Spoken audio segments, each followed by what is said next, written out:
We good? We're good. Now Doug Folsom will present on the 2018 year in review. And we're recording, right? Correct. All right. Hey, good morning, everybody. I've spent the last few days crunching a lot of numbers so I could share with you some of the results of what has happened in the last year and what it means to us.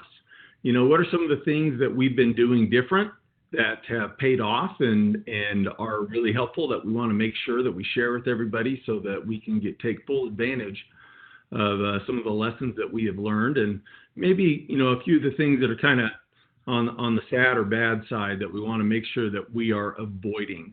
We're going to talk about several different lines. We're going to talk about general liability, work comp, and auto liability are the ones we're going to focus on a lot today. We're going to really focus a lot on the work comp and the auto liability because those are areas where we really have a lot of opportunity to be able to control a lot of the bad that happens and a lot of the claims and losses that we experience. Now, you know, what is risk? That's something, you know, we're dealing with every day, and that's what our jobs are. Those of you who are tuning in to watch this morning, you do it because you have some responsibility for controlling risk in your organization. When we have risk is the chance that something can happen. It can be good or bad. If the probability that something's going to happen is greater than zero, it's going to happen eventually. And so we need to prepare for those things, especially if they're things that we're trying to prevent. And it's important to remember, you know, if that risk is greater than zero, if there's a 1% chance that something is going to happen, that's actually a pretty good chance that we will see it. If there's a 0.1% of a chance that something's going to happen, we will see that thing happen. And so lots of times we get a little complacent. We'll look at a risk and we'll tell ourselves that it's remote, it's not that likely to happen. But in reality, we see these, you know, supposedly low risk events, you know, or the events that have a relatively low risk of happening happen all the time, especially when we look at it through a group the size of the Utah Local Governments Trust. We are big enough that these things that we don't think will happen here, they wind up happening, you know, if not to us, to our neighbors. And so we need to make sure that we're preparing ourselves and doing everything we can to prevent these, you know, potentially catastrophic incidents from happening. So we want to learn, you know, from what's happened. We want to learn from our mistakes. We want to learn from our experiences. And so let's take a look. I'm going to show you a lot of graphs today and some numbers that we put together. Don't worry, it's not going to all be graphs, but some of you probably really dig that. Numbers are kind of fun, right? So we're going to talk about some liability, general liability stuff first, and then we'll get into the comp and auto liability. In 2018, this pie chart. I didn't throw any numbers onto this pie chart, but this is kind of how our incurred losses on general liability break down so far this year as far as what percentage of our losses are on what types of claims. Number one, water claims. That has always been, you know, one of the top. And I didn't have the auto liability in here because we're going to look at that separate, but every year when we look at what is causing losses to our general liability pool, it is water and it's auto accidents. So water, we're talking about all types of water. I mean, it could be the sewer, which we talk a lot about because, you know, we are very strong on controlling our sewer exposure through maintenance and good policy on our sewer systems. But there's also your secondary water leaks and secondary water. It can be your culinary water as well.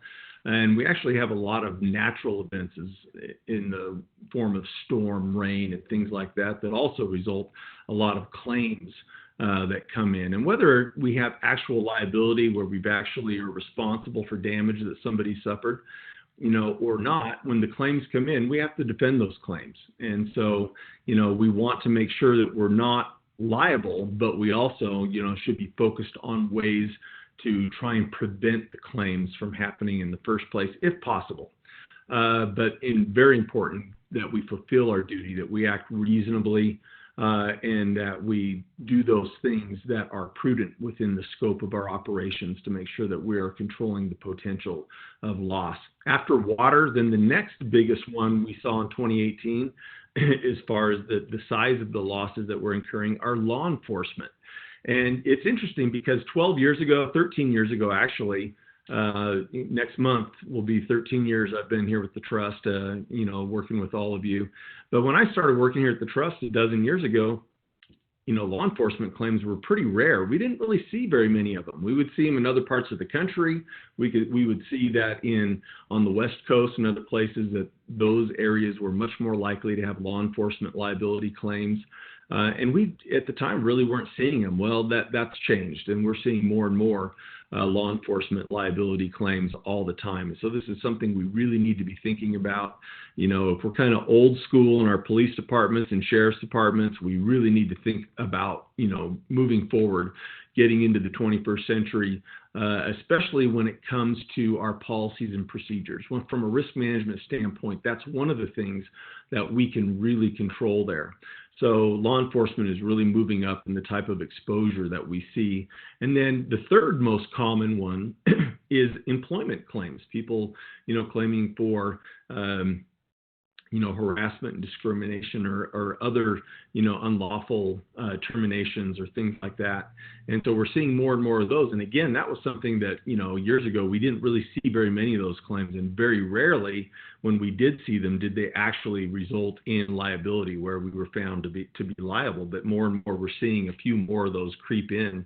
And there's some significance there. So we really should also be paying attention, to those harassment, discrimination training, but not just the training. We really need to be looking out for what is going on. How can we control this? Do we see examples in our organizations where we need to tune things up and make sure people don't just attend the training, but they're actually following the training? And I'll mention that idea here in a bit as we go through a little bit more. So those are examples on the law enforcement and the employment where we're seeing more liability than we used to. And so we need to think about those things. Here's kind of a spoiler alert, for our 2019 TAP. And next month, we're going to go over this in detail, what the 2019 TAP program is going to look like. It's not going to change a whole lot from the 2018. There will be some adjustments. One of the big adjustments, though, is we are going to be encouraging all of our members with law enforcement departments to begin an accreditation program. The Utah Chief of Police Association has a state accreditation program, and it's actually a program that isn't, a huge mountain to climb. It's something that's very achievable, and it's something that there are some great tools out there that can help you implement the types of policies and programs that you need to get your police department, your sheriff's department accredited. These policies are critical. If we have outdated policies, it's really hard to make sure that we're up to date on the types of operations that we need to make sure we're following, or the types of policies and procedures we're following to protect ourselves when these law enforcement claims come in, which, like I said, are happening more, and we need to be ready for those. So little enticement there, little wetting of the whistle for your 2019 TAP appetite there. When we're looking at workers' compensation, this is one of our big focuses here. The workers' compensation program here at the Trust is very important to us.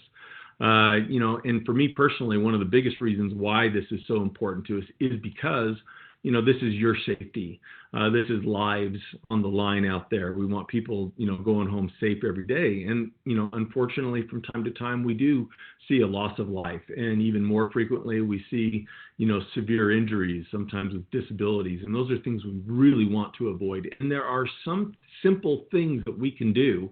If we all do them consistently, will prevent a lot of the worst types of accidents that we have, where there is loss of life or severe injury to our folks out there.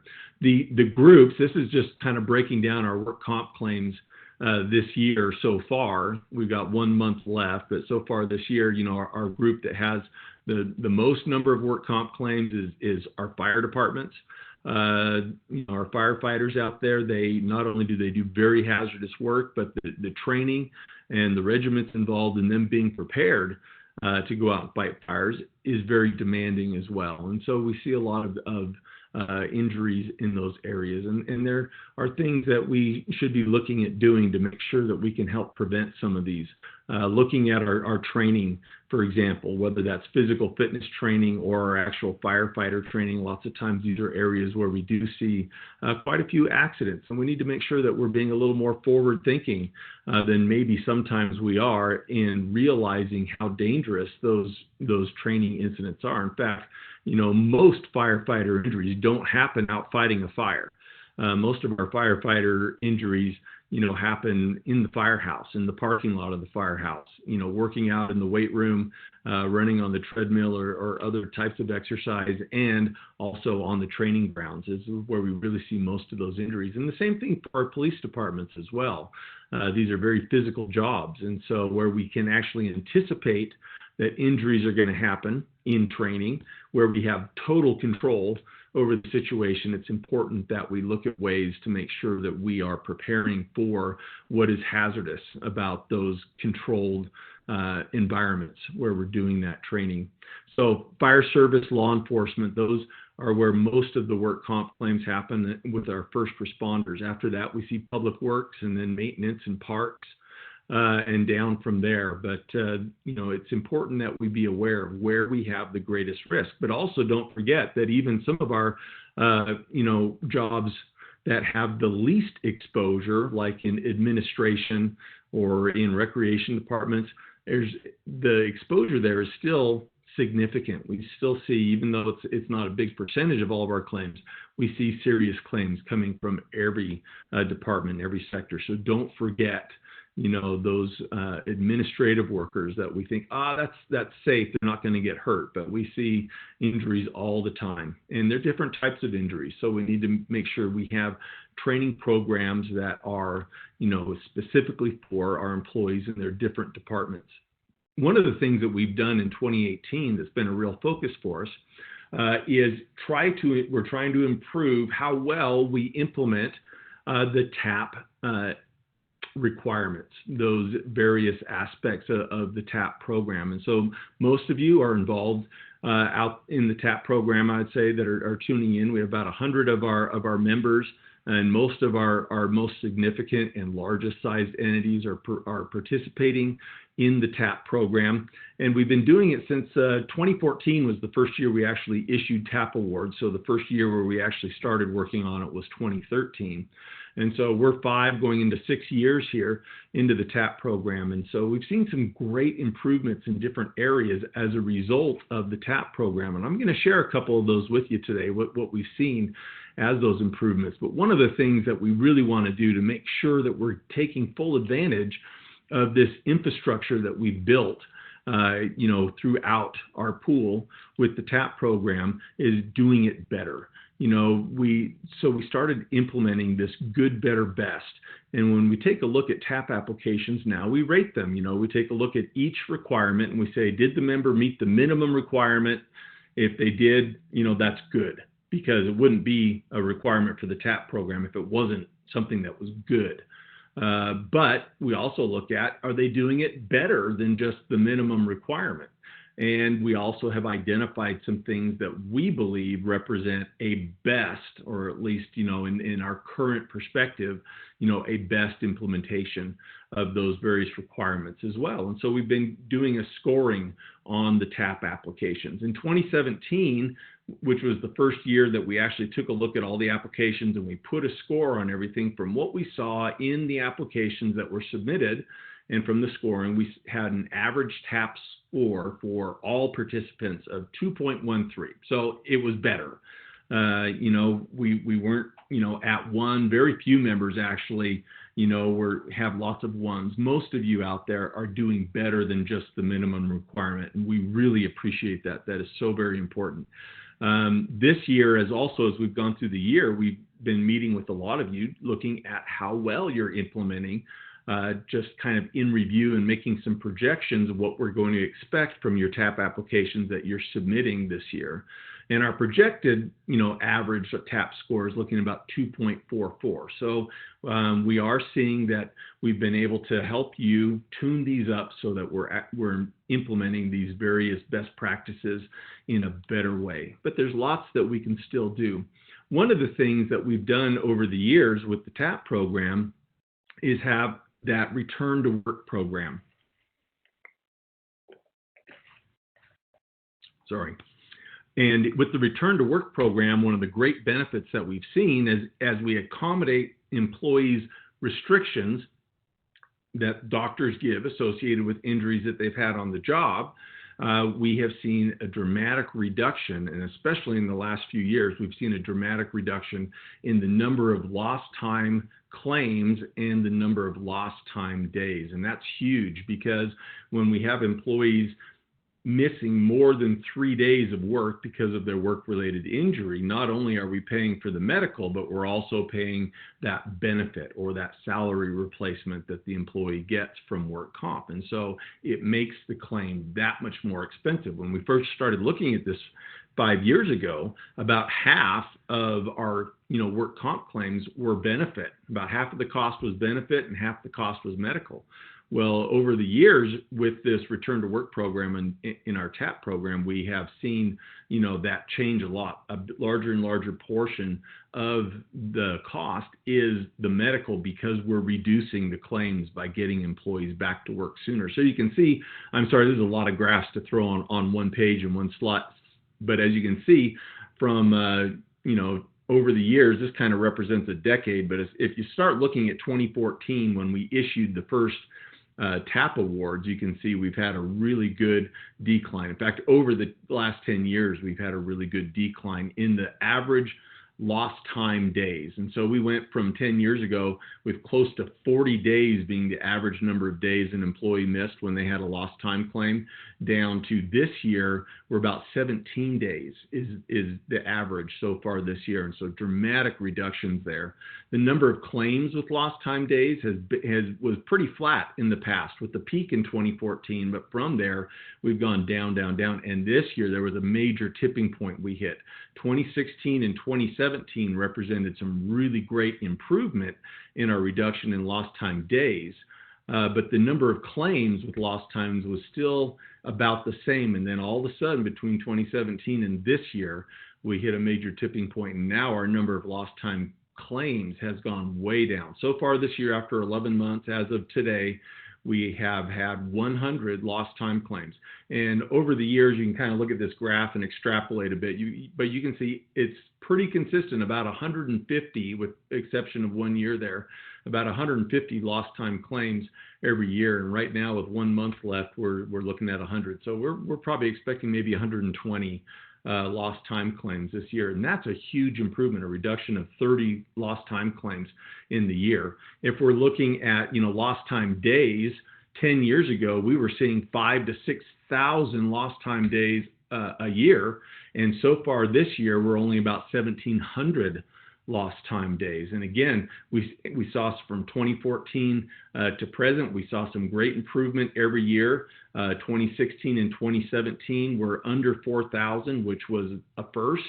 And then this year, we should be well under 2,000 lost time days total. And so, as you can imagine, that's saving all of us a lot of money by better management of those claims, getting our employees back to work, and helping them actually heal faster by getting them back to work as well. Restricted days has also taken a big drop this year. Restricted days are the number of days after the employee gets back to work that they have those restrictions on, their physical activity. And so again, a huge drop from 2017 to 2018. So again, we can see a major tipping point. The number of claims with restricted days is also dropped dramatically too, which means we're getting employees back to work before their claims ever even become lost time claims to some degree, and they're getting healthy faster. When you see that reduction in lost time claims, in fact, that we can get people back to work and not even often have those restrictions still in place, that shows that our employees are healing better and healing faster. The total incurred on lost time claims is also steadily going down, with this year looking like it's the lowest that we will have ever seen. And again, that's thanks to you and your efforts in return to work and accommodating employees' restrictions when they have a work-related injury. For example, I'm just going to show you what kind of savings we're looking at because of this.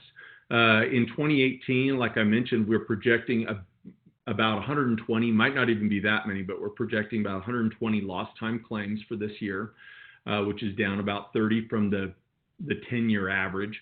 If we look at the average cost of a lost time claim over the last 10 years, the average cost is $24,000 per lost time claim. So if you take a look at that and you do 30 fewer lost time claims per year times $24,000, that's $720,000, in savings on the lost time claims.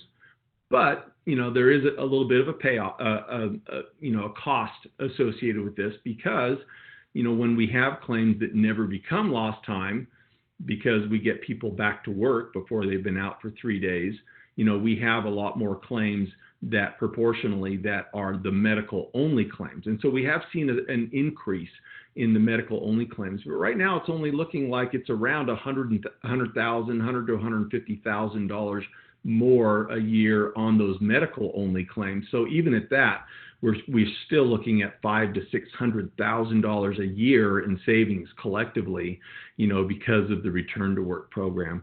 And so it has made great financial sense, but it's also the right thing to do for our employees and helping them heal faster. Another thing that a lot of you are probably really aware that we've been talking about this year is safety incentive programs. And we made that a part of the 2018 TAP program. There is a safety incentive requirement on there. The safety incentive requirement basically is that you need to have some sort of program in place where you are giving reward or recognition to employees relative to safety performance. And so that's, pretty easy to do. We can, recognize people, give, some pats on the back, maybe some certificates. I mean, we can do that pretty easily. But when we look at our rubric of good, better, and best implementation, we have been, had a program that we've called a qualified program. Not that you have to have a qualified program for TAP, but it's the best, the number 3 score, for an incentive program. And when we look at the best incentive program, the things that we are looking for is that you have one, mandatory reporting, and that's pretty basic. We need to make sure that employees know if they have an injury, they have to report it to you. That doesn't necessarily mean that you have to report it to us. If it's just a first aid only and it doesn't look like that, there's going to be any medical attention required, it's sufficient for you to do that first aid report and have that employee report that to you. If it does look like it's going to go beyond first aid, then, open a claim, obviously, with us. But we need to have that mandatory reporting. We don't want to have an incentive program, that disincentivizes people from reporting. And one of the ways we do that is we just make sure that employees know they are responsible for reporting an accident if it happens. And we have to be careful not to give them a pass if they fail to report something that they should have reported. Frequent rewards and recognition is another part of what we consider a best, safety incentive program. If we have, some award that we give, some, cash award or bonus or something they get at the end of the year for their safety performance, that's good. That's nice. And that would help meet the requirement for the TAP program. But for a best implementation, employees should be getting regular feedback, so where we're doing that reward or recognition on a monthly basis or a bi-monthly basis or something that's more frequent. It keeps it on the employee's mind and they remember that. Disciplinary action, needs to be in the mix. It kind of seems funny to think about that as part of an incentive program, but, disciplinary action, if I know I'm going to be held accountable, if I break a rule and I get hurt, or even if I just break a safety rule and I know there's disciplinary action on the table, that incentivizes me to make sure I'm being safe. And we found that a combination of positive incentives with disciplinary action where it's merited has been extremely effective in reducing, frequency of claims and the amount of the severity of work comp claims with many of our members. Team-based programs are really important too. We like to see a program where, a department, is working together and supporting each other, or maybe not even a department. You may have, smaller groups and teams, but where you have peer support. The team-based program isn't meant for it to be a competition where we're sabotaging others. What it's really meant is to create a group of employees who work together, who will support each other and encourage each other to be safe, in their working practices, so that it's to each employee's advantage to help their coworker next to them also be safe. And so we can do that with an incentive program. So we believe that's an important part of a BEST incentive program. Monthly performance or feedback, where we actually show the employees on a regular basis how they're doing. If we can produce some graphs that show, that they're doing better, that they're having fewer accidents, that gives them that feedback so they know how they're doing, instead of just, waiting for, months and months before we say, oh, you got your incentive here, good job. We want to show them actually what they're achieving, so we can have some goals tied to this. And when we have things that happen, share the lessons that we've learned. So we have an accident and we look at it, we determine why it happened, what we can do to prevent it in the future, and we talk with all of our employees about that, so that everybody's aware of what has happened and what they can do collectively and individually to avoid that from happening again in the future. So this graph kind of falls into the not so good. Last year, we had a group of members that we focused on. It was less than 50 members, about 49, and these are basically our largest members who had E-mods, who have E-mods in their work comp program that were above 1. So, they were a little high as a general rule.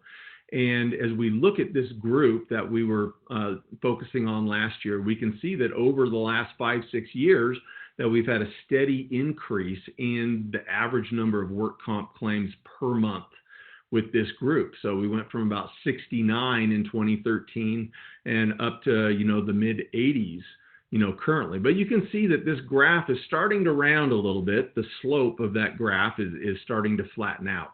And this is due to some of these programs we've been talking about with the TAP program, with these safety incentive programs, has had a great impact. And let me show you what that looks like. For 2019, we narrowed this group down and we divided it into 2 different groups. So one group is a group that we were, working with, trying to help them get a BEST safety incentive program off the ground. And that one group didn't get their safety incentive launched. And then the other part of this group did get their safety incentive programs launched. And so the one group, we're going to be working with them to help them, improve their TAP implementation and improve their safety incentive programs. The other group, we're going to be helping them to polish and maintain the progress that they've made. So this graph right here shows the average claims per month for that group. And this is about 22 of these largest members with higher E-mods that we've been working with. And you can see this group that did not get a safety incentive program implemented, so far this year, their claims have actually spiked a little bit, especially compared to the previous 5-year average. And so, that graph obviously is taking a turn, in the wrong direction, kind of hard for that group. And so this group, we're going to help have some success that would look more like this. This is a group of, we had about 20 members who implemented a BEST program last year. 16 of those are in this group that we're working with, more intensely. And this group that did get their BEST incentive program implemented and working, have had a dramatic reduction in the number of work comp claims per month. And people will say, well, isn't that just, people not reporting, everything, and so we have fewer claims coming in? Well, that may be the case if we don't have, a first aid reported as a work comp claim. That's going to skew this number down. But in reality, we've also seen a dramatic decrease in the cost of these claims as well. And so that's where we can really show that it's not just a matter of, maybe some claims not getting reported that used to get reported, but we have seen a significant decrease in the average cost of those claims as well. So this incentive program is very effective. And, now that we've had a pilot program going for 2 years, and then for the last year, we've been working on it on a larger scale, and we're starting to see some significant benefits and results from these incentive programs. Now, another thing kind of bad, every now and then we do have a fatality in the group, as I mentioned earlier. And we had a work comp fatality this year that happened in a confined space. And I bring this up because it is something that's happened that we want to be aware of, because we don't want these things to happen. And as a general rule, a lot of these incidents we see where we lose a life, it's very basic, safety rules and safety practices that could prevent these incidents from happening. In fact, over my tenure here at the Trust, over the last 13 years, the majority of people that we have seen lose their life on the job, these workplace fatalities, have been people who've been on the job a long time and maybe tend to be a little complacent, a little comfortable around the risks that they're exposed to. That doesn't mean that younger people aren't also, in danger for serious risks, but it's been our experience so far that we see a lot more people who have 20 years on the job having a fatal incident. In fact, the vast majority of them. So there's some things that I would like to point out that we can easily implement and make sure that one of these incidents never happens again. When it comes to confined space entry, we need to make sure that we have our confined space entry program put together, that we know what our confined spaces are. A confined space, may not be something that you think about as being a confined space. This picture here is a space that's only about 3.5 feet deep, but this was the space where we had a fatality. And it's important that we understand what these hazards are and address them. If we can make sure that we eliminate the hazards, that we're testing the atmosphere, that we have ventilation available, that we are doing a proper entry where we have, a tripod and harness where that's necessary to be where we're, entering a space, that's 5 feet deep or deeper. If we're doing some of these really basic rules, then we shouldn't have 90% of these confined space fatalities that we're seeing out there. So if we can all make sure that we are 100% committed to having a confined space entry program that we follow, that we use every time, then we won't ever see one of these. And over my tenure here at the Trust, we've had 2 of these, and I really don't want to see another one. And so again, these are really simple, basic things that if we do them, will prevent the types of fatalities that we've had in the past. That's going to be the topic here for the regional training this next month, with the confined space and the trenching. Which is an area where we've also had a fatality, and we've had some near fatalities. And recently we've had some trenching accidents where, we weren't doing some of the basic things. And luckily we dodged a bullet and we haven't had another fatality, but there have been injuries and there's been some really close calls. And we have to make sure that we are 100% committed to never again, having someone die being buried in a trench. And so we need to make sure we're using that trench box. If we're digging and it's 5 feet deep or deeper, we have to have a trench box. If we're less than 5 feet deep, but the ground shows signs of instability, we still have to use a trench box. We have had serious injuries in trenches that were only 3 feet deep because of instability in the ground. And so make sure that you are 100%. If you're digging trenches and getting folks in trenches, you have to have a trench box, and you have to have a trench box that fits the work that you're doing, and make sure that it's being used every time. Supervisors, administrators, if there's a trenching project going on out there, go take a look at it. Make sure they're doing it because this is an area where someone will die. If we don't do this simple thing, make sure that we use that shield when we're in a trench or a shoring or whatever it is, but make sure we have a protective system in there. It's life or death. It's that important. Use seat belts. Make sure your employees wear their seat belts every time.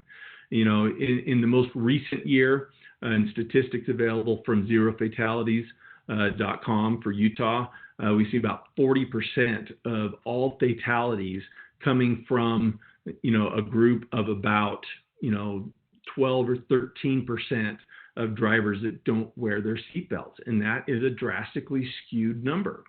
And if we just put on a seatbelt, that is an easy way to save a life. And if we get that 10, 15% that's, out there not wearing their seatbelt, if we get them to buckle up, I guarantee you we will save lives. We will see an incident, and because that employee was wearing a seatbelt, we will know, that their life was saved by using that seatbelt. So these are some things that we just real basic things. These three things, if we can do these without fail, 100% all the time, if it's not that hard, we will, save lives, and we won't have to see these types of fatalities that we've seen in the past. Confined space entry program, do it 100%, do it every time. Trenching, make sure your safety system is in place every time, and use a seatbelt every time. These three things will save lives. Implement your training. One of the biggest problems we see, and it's been real common with some of these fatalities, is that it's not that the employees weren't trained. Most of the employees that we've seen who've died on the job have had the training that should have kept them safe, but because of complacency or because trying to cut corners or be more efficient or whatever reason, the training wasn't actually implemented, or it wasn't implemented, all the time. And it has cost people's lives. And so training is essential, but the most important part of training isn't that we have a class. The most important part of training is that after the class, that we make sure that our employees are following those rules that they've learned in their safety training. They can go to all the safety training in the world, and if they don't implement it, if they don't follow the rules, it's not going to do them any good. We need to really be supervisors, need to be 100% committed to following the safety rules covered in safety training, and they need to hold people accountable to those rules. Avoid that complacency. And again, it's that employee who's been on the job for 20 years, who really tends to be more at risk for a fatal incident. And so we need to make sure that those employees are following those safety rules that they've had, and not just doing it the way that they've become accustomed to doing it over the years. Make the safe way the way that we're accustomed to doing it. We need that to be the new habit. Let's talk a little bit about auto accidents, auto claims. This is a very important line of insurance for you. It's driving a car and having your fleet is probably the biggest risk that you have in your organization. And so your auto insurance program is very important to you. This is something where we do see a lot of some really severe incidents, and we have had a couple of very severe incidents this year that were, extreme losses, even in the millions of dollars. And so obviously we want to try and avoid those, and we need to understand them so that we can better know how to avoid those types of accidents. 45% of our auto claims come from our police departments and sheriff's departments. And I'm not, picking on these guys by pointing this fact out, but our law enforcement officers spend a lot of time behind the wheel. They put a lot of miles on the vehicles, and often they are engaged in riskier types of driving maneuvers. And as I looked at these numbers, I found that there are areas where, these incidents are more controllable, and other areas where, it's less controllable. And we need to make sure that we're paying attention to where we can really control these accidents. Again, this is life or death, but it's also a lot of money for us as well. If we take a look at this, all the auto claims that we've had so far in 2018, the most frequent one is where an insured vehicle is backing into another vehicle or an object, a fixed object, a rock, a bollard, a building, a trailer, whatever. That's the most frequent one we see by a large percentage there. Then the next most frequent one we have is insured vehicle rear-ending other vehicle. So I hope you're seeing kind of something here that is sparking in your mind that that's something we can control. And you're absolutely right. The next most frequent, car accident we're having is where the insured vehicle hits a parked car or a fixed object, not necessarily backing. Okay, so, and that's normally what we're seeing with the backing accidents too.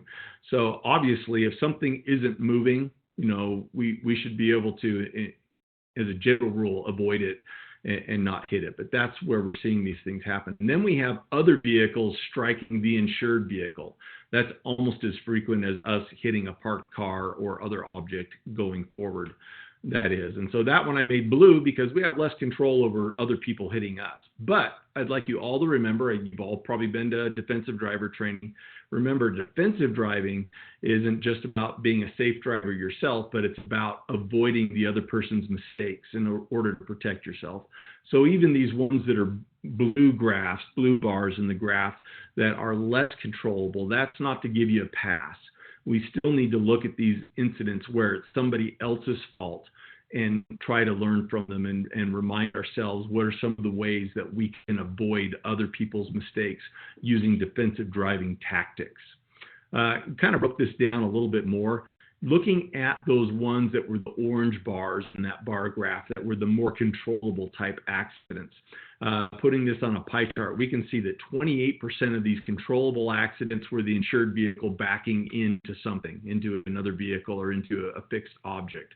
Now, we tell you lots of times that 50% of our claims, are backing accidents, and this is only 28%. Well, that's true, but a large percentage of those claims where, another vehicle is hitting our car are also backing accidents. So a lot of avoiding backing accidents isn't just making sure we're not hitting something, but being very careful when we're in areas where other people are also backing their vehicle, because a lot of backing accidents happen as a result of the third party, the other party, backing into us as well.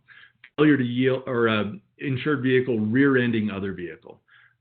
I could probably, we could probably do a poll out there and ask you, what is the thing that you can do to avoid, back or rear-ending other vehicles? But the answer is pretty basic. It's going to be space cushion.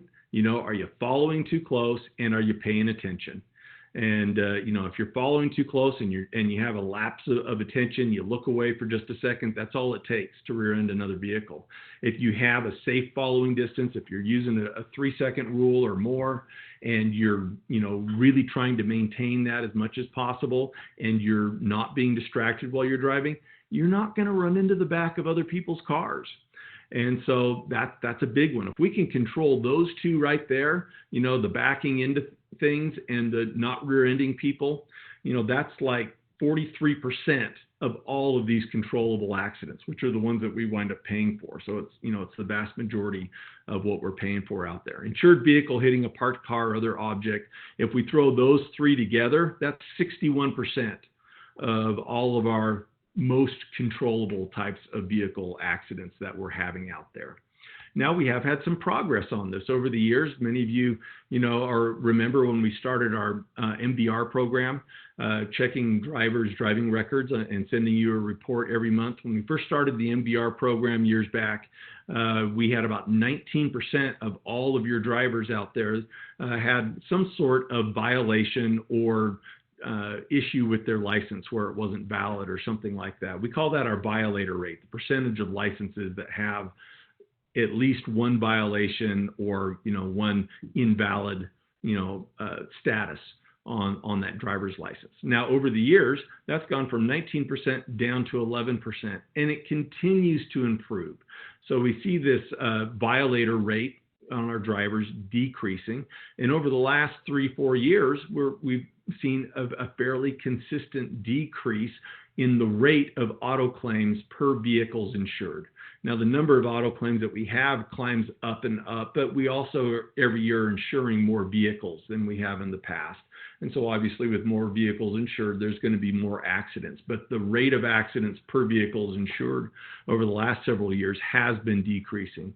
And in large part, that is due to our efforts in controlling these hazards behind the wheel, making sure that we have safer drivers behind the wheel, making sure that we're emphasizing the importance of safe driving. And again, it's accountability, holding drivers responsible. If you have a driver that has an at-fault accident, there should be a consequence. If drivers have an accident and there's no consequence for it, then those of you who are parents know if there's no consequence, the behavior won't change. And so that's very important that we make sure that we hold people accountable when there's a problem. So that's just kind of some information to help you kind of see the direction we're going. We are making some great progress.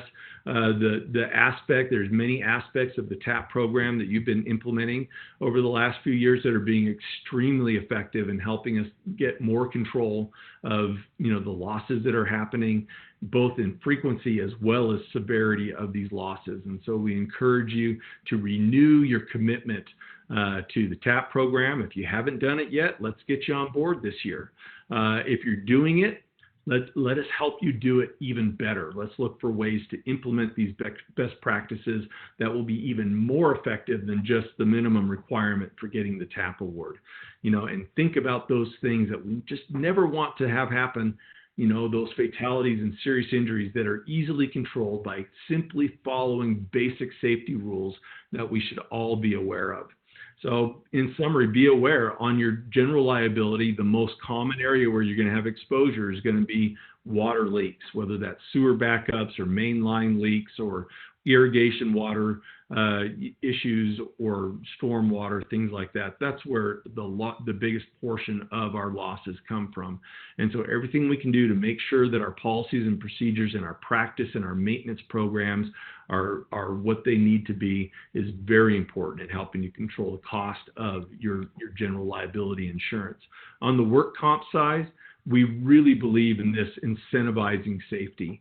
We have seen some dramatic results with members and members that do it to a higher level, the best level type of implementation, almost across the board. I think of the 20 that implemented a best level safety incentive program last year, only 2 of them, haven't seen measurable marked improvement. And those didn't have the program in place for the whole year. They've only been in place for a few months. So they haven't even had time to really see the benefits yet. And so it's really almost across the board with that high level implementation of a safety incentive program. We're seeing great results. Don't overcomplicate it. And if you have any questions about, what makes a good safety incentive program, that is simple, not too complicated. Any one of us are going to be happy to talk to you about it. Make sure you enforce safety. Training is essential, but if we don't take that, the rules that we're teaching in the training and make sure we're enforcing it and implementing that training, we're going to continue to see tragedies. And there's no reason for them to happen, especially when they involve basic safety rules that everybody has been trained on. Make sure that we're following those basic rules because they do save lives.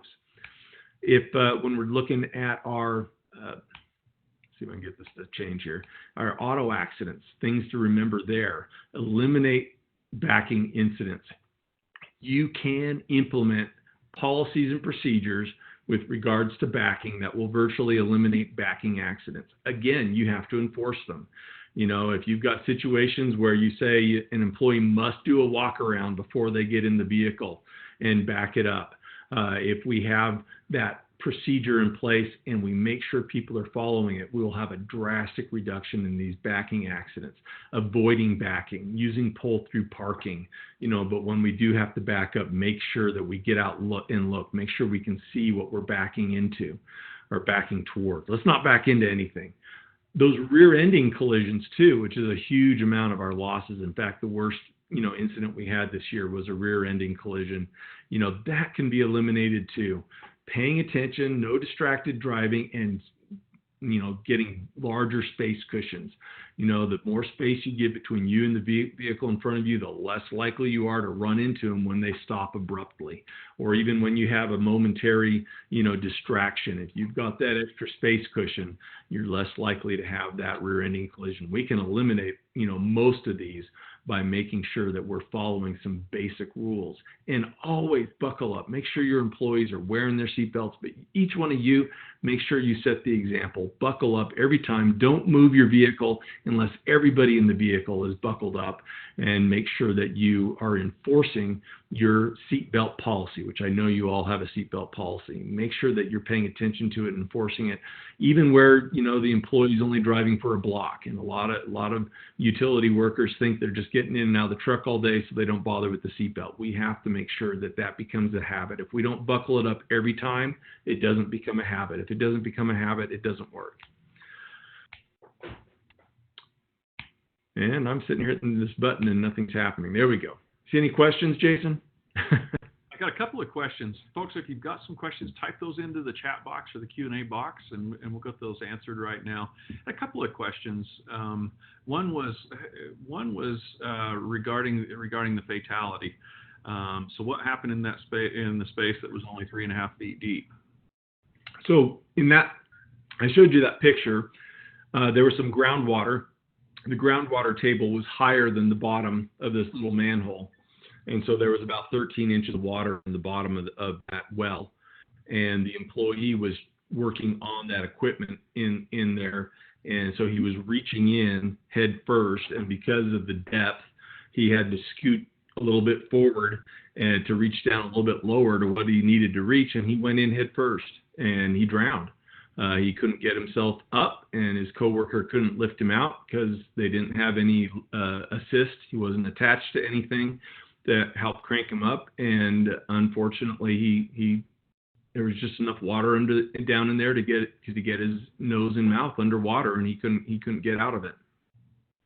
Really. And that's kind of an unusual confined space. And so I really encourage you, take a look at your confined spaces. Make sure there aren't little spaces that maybe you haven't paid attention to because they don't look big enough to be something to worry about. But if you can get your head down in there and there's a hazard like water or a potentially hazardous atmosphere or something like that, and you can get your head in there, then that's a space somebody can die in. And so make sure we take a look at that and adjust your confined space entry program specific to that space. With this particular space, I know the employer, one thing they added to their program was no head first entries. Make sure that if you have to get down in there, make sure you can go in feet first so you're not risking, getting your head down in there. Draining the water, pumping the water out before you put yourself in there to work, was another thing that they were able to add to their program to help make sure that wouldn't happen again. Making sure they have their ventilation and their 4-gas meter detector there and that it's being used. All, kind of basic things. But don't get fooled by a space that doesn't look big enough to get your entire body in it. Just because your entire body doesn't fit in there doesn't mean that you can't still die in there. Yeah, really tragic situation there, and definitely a reminder for all of us that we really need to look at our own programs, and is there something that we may have looked over that could be a fatal situation. Next question that we have here is, if an accident, if we have an accident where our vehicle backs into an object that is on our property, and we decide to pay for it out of our own funds, does that accident need to be reported to the trust? No.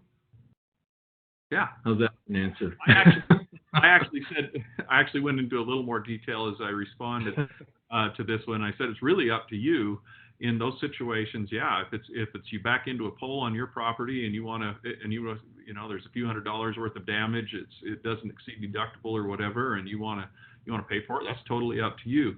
However, if there's something where there's a second party involved, you may want to consider, even if it's a small amount, you may want to consider having the trust handle that, just because then our adjusters handle the negotiations that inevitably happen in a claim like that. But yeah, those small claims, you don't want to report it, that's up to you. It looks like that's all the questions we have. Okay, Doug, final word. Again, I just can't emphasize enough, make sure we're enforcing our training, make sure that we are holding people accountable. Again, the tragedy that we've seen recently and multiple times over the years, so many of them are just easily avoided by making sure we're following the training that we're giving our employees. And so that really requires individual and organizational commitment and accountability. We got to make sure that people are being responsible and we hold their feet to the fire, because we don't want to have to deal with, a fatality or severe injury. It's not fair to the employee, it's no good for anybody. So make sure we're following these rules, and the vast majority of them are just so simple. We just make sure to use a trench box every time. Make sure that you're taking those steps to make sure that confined space is safe and entered safely every time. Make sure we wear a seatbelt every time, and we will save lives. We don't need to have these incidents happening. Awesome. Thanks, Doug. I appreciate that. I think that's been a great reminder for all of us, and some good opportunities to make some goals for the upcoming year. Thanks everybody for tuning in today. If you've got some questions or need some help with your TAP application or implementing some of these programs, let us know. That's what we're here for, is to help out. We're happy to help. So give us a call, write us an email, and we will help you out. Thanks so much, folks. Have a safe day.